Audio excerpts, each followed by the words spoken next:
So you got a contract with the Defense Department to do a lunar lander, from NASA. From NASA, which is being disputed by Jeff Bezos.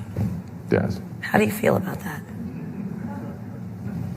Well, I think I've expressed my thoughts on that front. I think he should put more of his energy into getting to orbit than lawsuits. You cannot sue your way to the moon. Okay. You know how good your lawyers are. Yeah. So why isn't he doing that? I don't know. I also like to make fun of his rocket. Y'all make fun of each other's rockets. I think it does have. It could be a different shape potentially.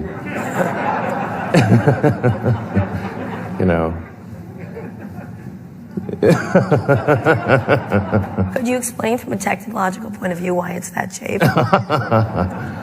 Well, if you are only going to doing suborbital, then your rocket can be sort of shorter, yes.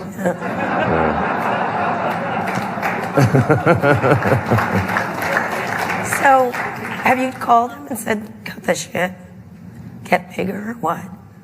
I have encouraged him to emphasize getting to orbit. Yes. Do you talk to him? Not verbally. Verbally. What is it, mind meld or no, what? Just tweet at him. Yeah, tweet at him. Yeah, exactly. Subtweet if you will. Subtweet. So what? Subtweet. You do subtweet him. So what are you going to do with the lunar lander, and how do you get the moon base there?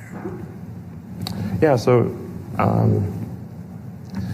Starship is designed essentially as a general purpose transport system to anywhere in the solar system because it is a propulsive lander. And with a propulsive lander, you can land anywhere that's got a solid surface. And it's also designed for orbital refilling.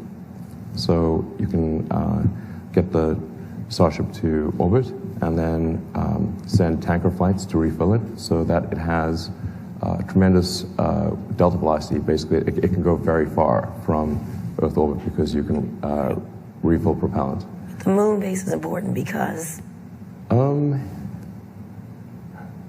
Well, I think the moon base, certainly there's like a lot we could learn scientifically if we had a proper laboratory on the moon about the nature of the universe and, where we all came from and the early history of Earth and that kind of thing.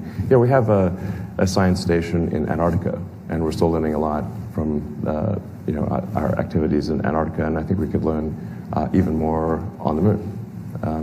So there's a lot of value, I think, to having and I think it'd be just freaking cool. Come on, it's like we got to, humanity. We got to represent here for humanity. Just have a base on the moon. But I think everyone would be like, yeah, hell yeah, we got a base on the moon. That's cool. Yeah.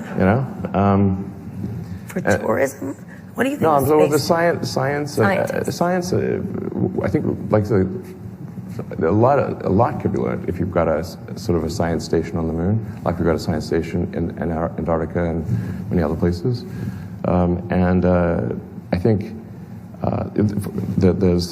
think there is value that shouldn't be denigrated for people who want to experience going to orbit or going to the moon. When they do so, I think to some degree vicariously we all go with them.